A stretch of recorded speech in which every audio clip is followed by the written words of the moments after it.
함께 나눌 하나님 말씀은 신약성경 요한복음 14장 25절로 31절까지의 말씀입니다. 신약성경 173면 요한복음 14장 25절로 31절까지의 말씀입니다. 말씀 봉독해 드리겠습니다. 내가 아직 너희와 함께 있어서 이 말을 너희에게 하였거니와 보혜사 곧 아버지께서 내 이름으로 보내실 성령 그가 너희에게 모든 것을 가르치고 내가 너희에게 말한 모든 것을 생각나게 하리라. 평안을 너희에게 끼치노니 곧 나의 평안을 너희에게 주노라. 내가 너희에게 주는 것은 세상이 주는 것과 같이 아니하니라. 너희는 마음에 근심하지도 말고 두려워하지도 말라. 내가 갔다가 너희에게로 온다 하는 말을 너희가 들었나니 나를 사랑하였더라면 내가 아버지께로 감을 기뻐하였으리라. 아버지는 나보다 크심이라.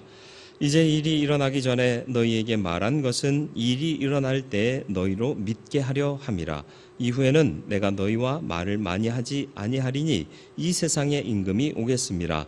그러나 그는 내게 관계할 것이 없으니 오직 내가 아버지를 사랑한 것과 아버지께서 명하신 대로 행하는 것을 세상이 알게 하려 함이로라. 일어나 여기를 떠나자 하시니라. 아멘. 거룩하고 자비로우신 아버지 하나님, 오늘도 주 앞에 나와 기쁨으로 예배하며 이제 말씀 앞에 섰습니다. 주의 말씀을 우리에게 듣게 하여 주시고 귀를 열고 마음 열고 영을 열어 주의 말씀 내 중심에 받게 하여 주옵시고 말씀 들을 때 주의 음성 듣게 하시고 주어주신 말씀이 내 삶의 지표가 되고 흔들리지 않는 중심 되게 하여 주시어서 거룩한 성도의 삶을 살기에 부족함 없게 하여 주옵소서. 예수 그리스도의 이름으로 기도드리옵나이다. 아멘. 한 번쯤은 들어보신 직한 얘기이겠습니다. 돈으로 침대는 살 수 있어도 잠은 살 수 없다. 또 돈으로 책은 살 수 있어도 지혜를 살 수는 없다. 또 돈으로 시계는 살 수 있어도 시간은 살 수 없다. 돈으로 지위는 살 수 있어도 존경은 살 수 없다. 네. 뭐 없나요? 네. 없으면 말고. 네. 물질 만능주의의 한계와 진정한 의미를 추구해야 된다라는 권면이 담겨져 있는 명언이 아닌가 싶습니다. 물질 만능주의를 극복하자라는 것은 물질을 버려라, 물질은 아무것도 아니다, 그런 얘기가 아니라 그게 최고다, 그것만 있으면 다다라는 이 생각을 버려라라는 얘기예요. 물질은 사는 동안 필요한 거예요. 그러나 그게 우리의 고백으로는 내 것이 아니라 하나님께서 주신 것이라 선용하는 거죠. 많이 가진 자는 없는 자를 위해서 베푸는 거예요. 그리고 적게 가진 자도 베풀 수 있으면 또 베푸는 거예요. 내가 움켜쥐는 삶이 아니라 이것만이 내가 살 수 있게 하는 힘이다, 능력이다, 이렇게 생각하고 사는 것이 아니라 선용하는 것, 사용하는 것, 이것이 참된 물질에 대한 우리의 입장이어야 할 것입니다. 주를 믿는 자들은 특별히 의미를 추구하는 삶을 살아야 하는데 주께서 주신 의미를 추구하며 살아야 할 줄 믿습니다. 오늘 본문을 통하여서 주님은 제자들에게 몇 가지 말씀을 주십니다. 내가 떠나면 너희들을 그대로 방치하는 게 아니라 내 이름으로 오실 보혜사를 하나님께서 보내셔서 너희를 계속 가르쳐 주실 것이다. 그리고 너희에게 내가 한 말을 다 생각나게 하실 것이다. 믿음은 끊임없이 배워야 됩니다. 제가 신학을 정규 과정으로는 8년을 했어요. 그리고 지금도 계속 배우려고 합니다. 기회가 있으면요. 그래서 재작년에는 몇몇 아시는 분은 아시겠지만 토요일 새벽에 종로까지 나가가지고 히브리어를 배웠어요. 배워도 모르면 또다시 배워야 되는 거예요. 그리고 히브리어도 배우고 성서 지리에 대해서도 배웠어요. 제가 이제 성지순례를 안 갔다 왔기도 했고 그랬기 때문에 성서 지리에 대해서 좀 배워야겠다 해서 배워요. 그런데도 아직 모르겠어요. 예. 그게 이제 우리 인간의 한계인 것 같아요. 배우고 배워도요, 잘 모르겠어요. 네. 그런데 어떤 분들은 몇 가지 얄팍한 지식을 가지고 내가 다 한다 그러는 분들이 있는데 기가 차죠. 네. 항상 겸손하게 배우는 자세로 살아가야 하고, 배우려고 하는 자에게는 성령의 가르치심이 은혜가 되고요. 또 성령께서 자꾸 생각나게 해주시는 은혜가 있어야 돼요. 우리가 실패하고 그리스도인답게 살지 못하는 이유가 뭐죠? 생각이 안 나서 그래요. 특별히 우리나라 사람들 핸들 잡으면 아무 생각이 없어지잖아요. 그죠?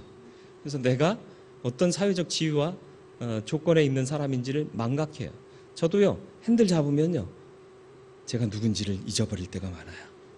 그래서 운전할 때 대단하죠. 예, 저를 따라올 자가 없습니다. 웬만해서는. 그랬던 이유가 뭐냐 하면 성도들의 믿음을 더욱 견고하게 해주기 위해서. 막 이렇게 가면은 주여 다들 그러시더라고요. 그래서 야, 기도하게 하려면 이렇게 해야 되겠구나. 농담이고요. 가끔 이제 제가 이제 차를 몰다 보면 찬양이 나올 때가 있어요. 그러면 내가 목사구나 이런 생각이 들어요. 그러면 이제 평소 같으면 막 앞지르기 하면 못 참는데 앞지르기 하는 차 바쁜가 보다. 그리고 이제 마음의 여유가 생겨요. 생각나니까 내가 누군지. 여러분, 세상 살면서 저와 여러분들이 구원받은 하나님의 자녀요. 또 예수 그리스도를 본받아 살아가야 하고 그의 장성한 분량에까지 이르러야 할 사람인 것을 잊지 말고 사시길 바라요. 잊으니까 자꾸 세상 사람과 다를 바 없이 살아가게 되거든요. 항상 생각하셔야 되는데, 우리가 생각해야지 그런다고 생각나는 게 아니라 성령께서 생각나게 하시는 거예요. 성령의 임재를 구하시길 바랍니다. 어떻게 해야 성령께서 오시죠? 성령의 임재를 어떻게 경험하며 살 수 있죠? 예배해야 돼요. 들어야 돼요. 찬송 들으셔야 되고요. 또 기도하셔야 돼요. 그래서 끊임없이 예배하고 찬송하고 또 기도하는 삶이 성령 충만한 삶을 살아가게 한다라는 것입니다. 오늘 주님께서 주신 말씀을 조금 가까이 가서 살펴보기를 원합니다. 보혜사 성령께서 오시면 가르치시고 생각나게 하신다 그랬습니다. 오늘 읽은 첫 절 25절 말씀을 보면 내가 아직 너희와 함께 있어서 이 말을 너희에게 했다 이렇게 말씀하십니다. 아직 너희와 함께 있다는 말은 무슨 뜻이죠? 곧 어떻게 된다? 함께 있지 못한다 그런 뜻입니다.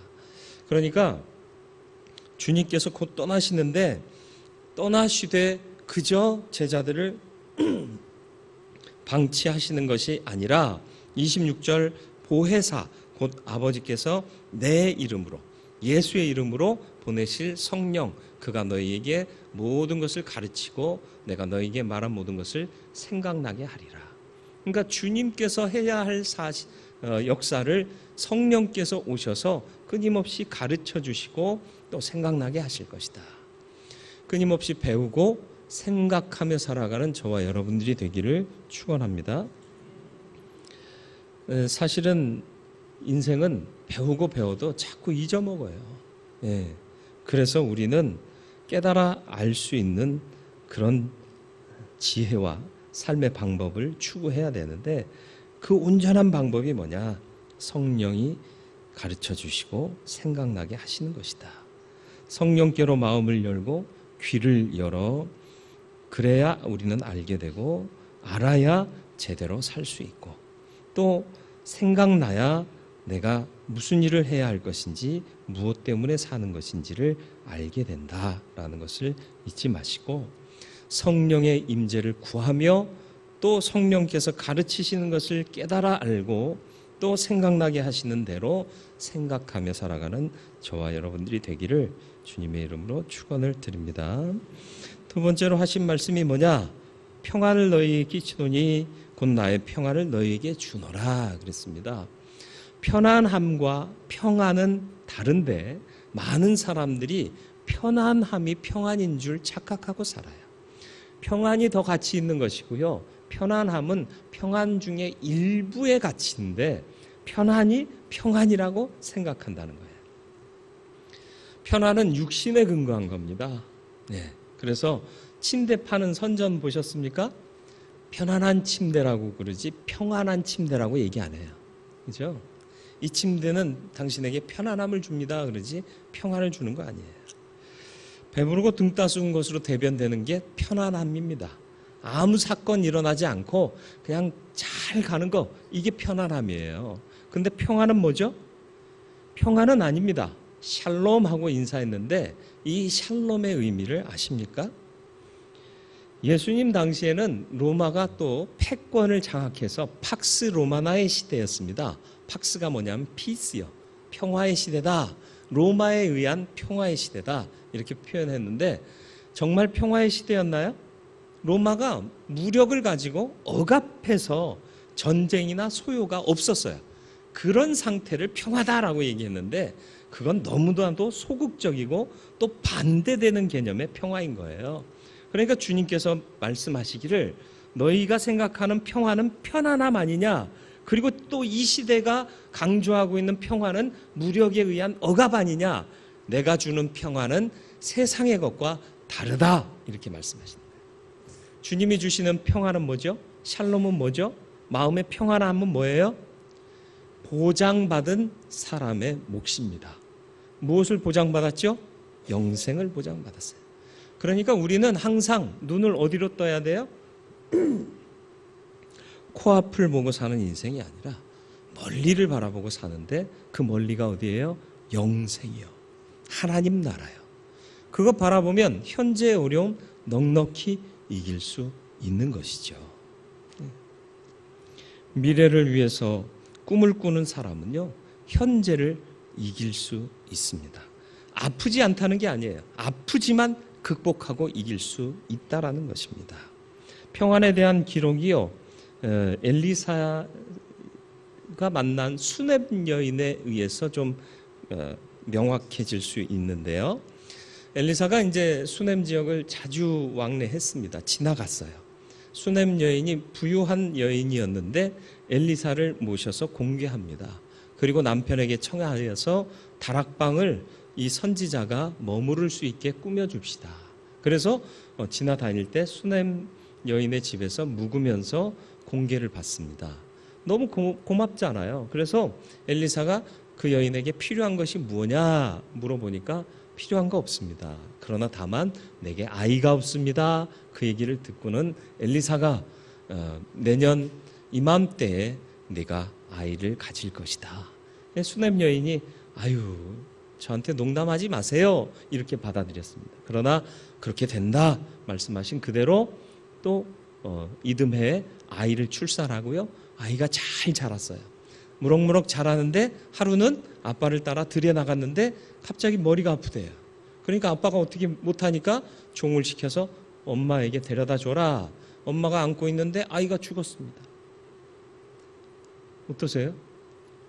아이가 죽었어요. 내 아이가 죽었단 말이에요. 이거 엄청난 위험 아닙니까? 그죠? 네. 그런데 이때 여인은 남편에게 주의 종에게 다녀와야겠습니다. 종과 말을 붙여주십시오. 이렇게 요청을 하는데 그때 남편이 묻죠. 주일도 아닌데 교회 가게? 네. 요즘 표현으로 초하루도 아니고 또 안식일도 아닌데 주의 사자를 만나러 가느냐? 열왕기하 4장 23절이요. 그 남편이 이르되 초하루도 아니요 안식일도 아니거늘 그대가 오늘 어찌하여 그에게 나아가고자 하느냐 하든지라. 여인이 이르되 평안을 비나이다 하니라. 애가 죽었는데 평안을 빈대요. 애가 죽었어요. 평안해요? 애 엄마 아닌 사람은 모를지도 몰라요.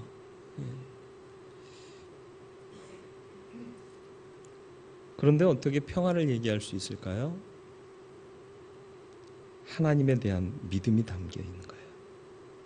하나님이 하시면 이게 다 평안인 거예요.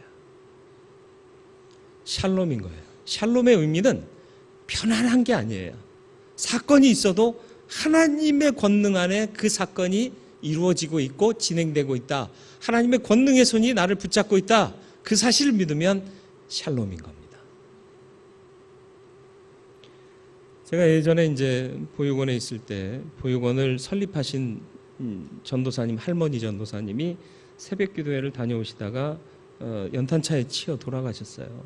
그래서 그 아들 집사님이 한동안 믿음을 온전히 지키지 못하고 방황을 했어요.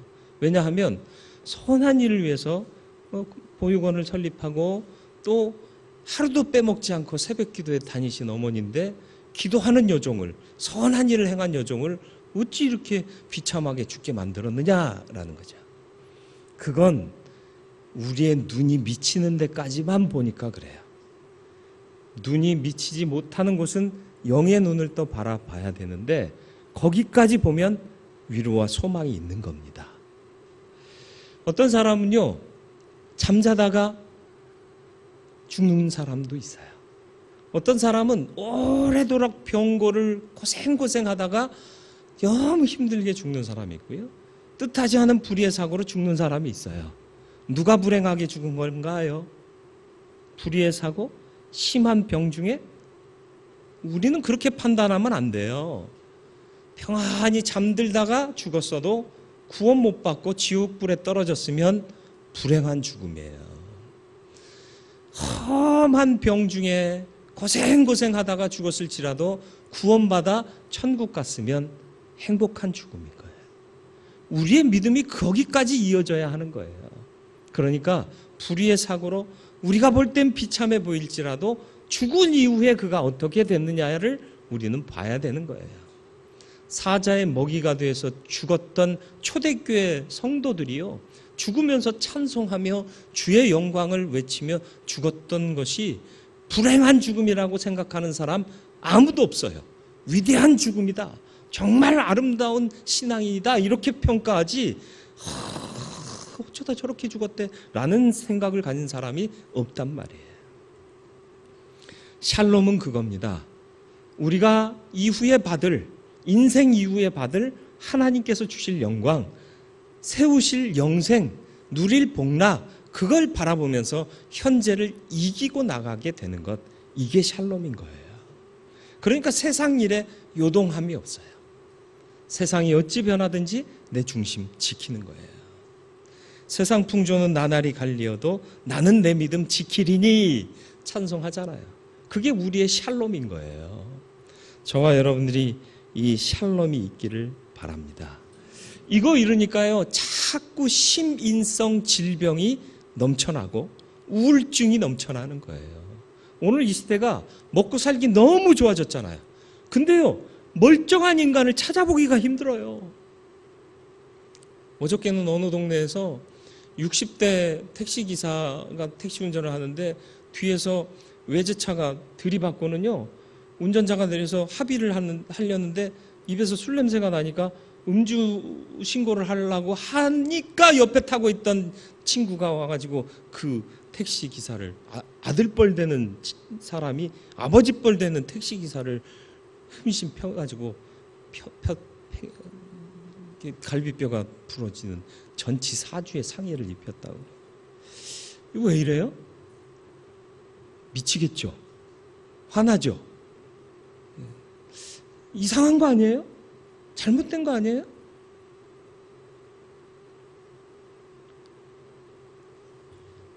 이 시대에 그리스도인들이 제대로 된 의미를 회복해야 되는 거예요. 샬롬이 없으니까 사람들이 난폭해져요. 근데 이 샬롬을 세상 가운데 보여줄 수 있어야 되는데 우리 그리스도인들도 너무 각박하게 살아가요. 일희일비라는 표현 제가 자주는 아니고 가끔 쓰잖아요. 작은 일에 기뻐하고 작은 일에 비통해하고 그러면 안 돼요. 예. 물론 아프지 않고 마음이 혼란스럽지 않다는 건 아니에요. 그러나 거기에 마음을 빼앗기면 안 된다는 거예요. 영원을 바라보는 자답게 인내하고 참고 견디고 그래서 극복할 수 있는 믿음이 우리 안에 있어야 할 줄로 믿습니다. 왜 믿는 자들마저도 일희일비하게 됐느냐? 편안을 평안으로 착각하는 거예요. 잘 먹고 아무 일 없으면 할렐루야, 그러면서 고통과 시련과 연단이 오면 오 주여 이러고 있다는 거죠. 샬롬을 진정으로 소유한 자들은 시험과 환난 중에도 주여 감사합니다, 주의 뜻에 맡깁니다, 주님을 바라볼 수 있는 사람이에요. 그래서 가장 큰 특징을 제가 얘기하잖아요. 우리는 장례식에 가면요, 다른 믿지 않는 사람들은 나오지도 않는 눈물을 짜가면서 아이고 아이고 그러고 앉아있다. 이미 갔다니까. 아이고 해봐야 소용이 없어요. 우리는 장로님들 이제 대표기도 시키면 안수 집사님이나 기도할 때 주여 감사합니다 그래. 안 믿는 사람들한테는 때려 맞을 얘기예요. 아니 사람이 죽었는데 감사하대요. 근데 믿는 자의 죽음은 죽음으로 끝나는 게 아니에요. 그래서 저는 죽음이란 표현 안 쓴다고요. 잠자는 거예요. 이 땅에서 잠들면 하나님께서 거의 안으셔서 천국에 누이시고 그때 일어나면 천국인 거예요. 잠자는 거예요. 사망? 아니에요. 믿는 자는 사망하지 않아요. 소천받는 거예요. 하늘의 부르심 받아서 이 땅의 수고를 다 버리고 하늘로 올라가는 거예요. 이 사실만 알아도요, 샬롬하게 되는 거예요. 저와 여러분들에게 이 샬롬이 온전히 있기를 축원합니다. 주께서 아버지께로 감을 기뻐하라 이렇게 또 말씀하십니다. 예, 내가 28절 말씀이죠. 내가 갔다가 너희에게로 온다 하는 말을 너희가 들었나니, 내가 약속해 줬잖니. 너희 다 들었지? 나를 사랑하였더라면 내가 아버지께로 감을 기뻐하였으리라. 아버지는 나보다 크심이라. 그러니까 지금 성육하신 이 성자 하나님은요, 육신 안에 있기 때문에 완전한 영광을 받지 못하세요. 그러나 육신을 떠나 천국에 가시면 신령한 몸을 입고 천국으로 귀환하시면 완전한 영광을 회복하시거든요. 그러니까 아버지가 계신 그곳이 크다, 아버지는 완전하다, 이런 표현이 그곳에 가면 내 영광이 회복된다, 그 말씀이고요. 또 하신 말씀이 아버지께로 감을 기뻐했을 것이다. 아버지께로 가는 이유가 뭐라고요? 주님이 왜 아버지께로 가시죠? 다시 오신잖아요. 그죠? 잠시 가신 거잖아요. 다시 오시는 이유는 뭐죠? 우리를 데리러 오시는 거고요. 가신 이유는 뭐죠? 우리가 거할 처소를 예비하러 가신 거예요. 다 우리를 위해서 하신 거예요. 근데 이 사실을 사랑하면 아는 거야. 사랑하면 맡기는 거야. 유치한 사랑이지만 인간의 사랑 중에도요, 연인끼리 밥 먹으러 가는 꼴을 보면 막 이렇게 막 왜? 자기야 뭐 먹고 싶어? 너무 리얼하게 재현하나요? 자기 먹고 싶은 거. 결혼만 해봐. 그런 게 어딨어. 뭘 그딴 걸 먹으려고 그려? 이거나 먹어? 그렇게 되죠. 웃자고 하는 얘기고요. 인간적인 한계가 있는 사랑에서도요, 정말 사랑하면 당신 하고 싶은 대로 하세요, 난 따르겠습니다, 이런 마음 갖잖아요. 당신이 어떤 거 좋아하세요, 내가 맞출게요, 이런 마음 들잖아요. 그러니까 주님이 너희가 나를 사랑한다면 내가 아버지께로 갔다 오는 이 사실에 대해서 너희는 아무렇게 개의치 않을 것이고 오히려 기뻐할 것이다 말씀하는 거예요. 주님 뜻대로라면, 네. 주님 뜻이 내가 고난받아야겠다 하면 기뻐할 수 있는 거예요. 그것도. 그리고 주님이 보여주신 갔다 오시는 것, 아버지께로 가서 영광 받으시는 것, 그것도 우리가 주님을 온전히 믿으면 그 영광이 내 영광으로 임하게 되는 거죠. 그걸 먼저 보여주시는 거잖아요. 그래서 부활의 첫 열매 되셨다, 모범이 되셨다, 모델이 되셨다, 이렇게 말씀하는 겁니다. 30절로 31절 말씀 보세요. 이후에는 내가 너희와 말을 많이 하지 아니하리니 이 세상에 임금이 오겠음이라. 그러나 그는 내게 관계할 것이 없다. 말 많이 안 하시겠대요. 과묵해지시려나? 아니요. 항상 부르시고 택하신 자들에게는 말씀해 주셨습니다. 사역하시는 3년 공성회 동안도요, 비유가 아니면 말씀하지 않으니 하셨다라고 기록했는데, 항상 제자들과만 모여 계실 때는 그 비유를 질문하면 풀어 해석해 주셨어요. 왜요? 천국의 비밀이 너희에게는 열려져 있으나 저들에게는 감추어져 있다. 감추어진 것이라도 내가 받기 원합니다 하고 찾아온 자들에게는 알려주셨어요. 그러나 그것과는 전혀 관계없이 사는 이들에게는 비밀은 감추어져 있는 겁니다. 이 세상의 임금은 누구예요? 사단이에요. 이 세상을 장악하고 사람들의 마음을 막 휘두르는 것은 사단이거든요. 이 세상의 임금이 오겠습니다. 내가 말을 많이 하지 않겠다. 저들에겐 말해봐야 소용도 없고 듣지도 않을 것이고 깨닫지도 않을 것이다. 이 비밀은 너희에게 알려져 있는 것이다. 말씀하고 있는 거고요. 아무리 그가 나를 십자가에 못 박아 죽인다 할지라도 관계없다. 말씀하고 계십니다. 관계없다. 상관없다. 언제 쓰는 거죠? 내가 극복할 수 있을 때요. 그리고 그의 작용이 아무것도 아닐 때 상관없어. 괜찮아. 관계없어. 이렇게 얘기하잖아요. 너 거기 가면 되게 무서운 개 있다? 그래도 나 갈래. 상관없어. 난 개 좋아해. 그렇죠. 개 좋아하는 사람은요, 이만한 개도요, 희한하게 개들도 사람을 알아본다니까. 긴장하고 두려워하는 자는요, 알고요 지저대요. 근데요, 사랑하고 아끼는 사람 오면요, 꼬리부터 친다? 희한해요. 개도 이런 영안이 열려 있는 것 같아. 사람의 중심을 볼 줄 아는 것 같아. 근데 우리는 사람의 중심을 못 보고 겉에 보이는 것만 가지고 그러면 안 되잖아요. 그죠? 극복할 수 있으면 상관없어요. 관계없어요. 그러니까 세상의 임금이 아무리 나를 혹독하게 핍박하고 죽인다 할지라도 그는 내게 아무 관계가 없느니라 말씀하시는 겁니다. 여러분, 세상이 우리를 어떻게 할 수 없어요. 관계없어요. 상관없어요. 그렇게 사시기를 축원합니다. 네. 마지막 31절, 오직 내가 아버지를 사랑한 것과 아버지께서 명하신 대로 행하는 것을 세상이 알게 하려 함이로라. 이 모든 것을 너희에게 이르는 것은 너희가 그때에 믿게 하려는 것이다 말씀하셨어요. 미리 말씀하신 것은 그 일들이 벌어지면 아, 주님께서 말씀하신 게 이거구나 깨닫게 하시는 거고요. 또 세상을 대하여서는 봐라, 내가 하나님의 능력으로 이렇게 부활하지 않았느냐 보여주심으로써 아, 저분은 정말 하나님의 아들이구나, 하나님이 보내신 분이구나 세상으로 깨닫게 하려 하심이었단 말이에요. 그래서 십자가상에 못 박고 돌아가실 때 백부장이 그걸 고백하잖아요. 이는 실로 하나님의 아들이었도다. 그걸 보여주실 거라는 거예요. 흥분되지 않으세요? 기대되지 않으세요? 하나님의 역사가 저와 여러분들이 이 믿음 갖고 살아가면 그 믿음대로 역사해 주시는 것을 우리가 보게 될 줄 믿습니다. 그리고 그것을 보는 자들은요, 평강이 있어요. 아, 능력의 주님 그대로 믿고 가면 마지막 날에 약속하신 그 천국의 영광과 복락도 내 것이 되겠구나, 샬롬하며 살아갈 수 있게 될 것입니다. 주를 온전히 믿고 살아가는 저와 여러분들이 되길 바랍니다.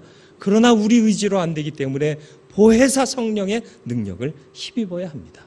항상 기도하시고 찬송하시고 예배하는 삶을 사는 저와 여러분들 되기를 주님의 이름으로 축원을 드립니다.